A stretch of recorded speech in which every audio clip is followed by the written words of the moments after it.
So then the final section is about others, and you make two statements. And it's interesting to me that you make 5 statements about God, you make 3 statements about self, and then you make 2 statements about others.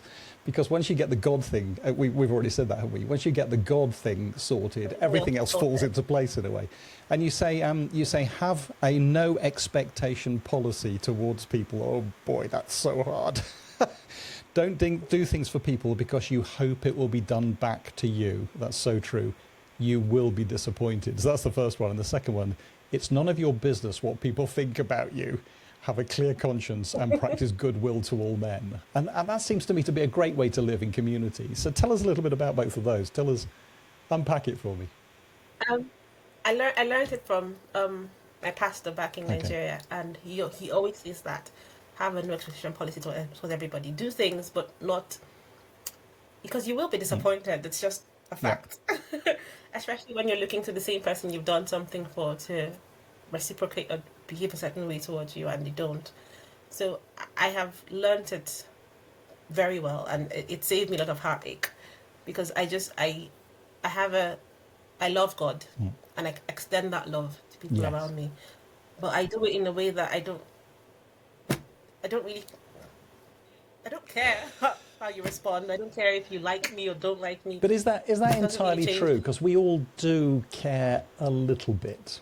Yes, I do care to an extent, but when I say I don't care, it doesn't change my mood. It doesn't change what I would do. And it's not going to shape and frame the person that you are. Yes. Okay. So it won't make me treat you. It won't make me treat someone else differently. So because you did this to me, I wouldn't approach someone else differently.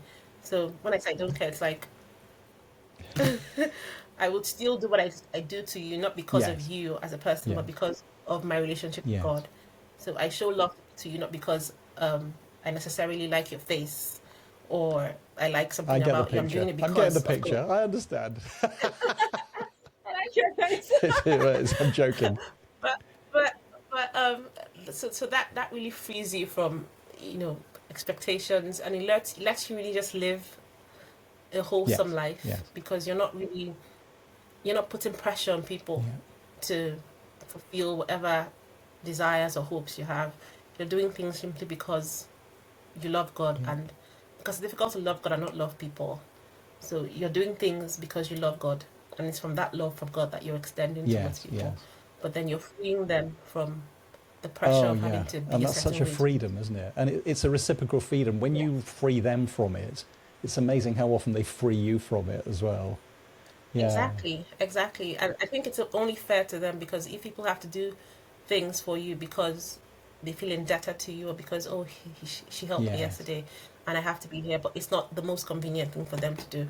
Just giving people that freedom to be who they really are, to be who they are made to be, and it doesn't change anything. And God, being a fair judge, will not leave you lacking simply because someone who you were expecting to do something back to you didn't do it.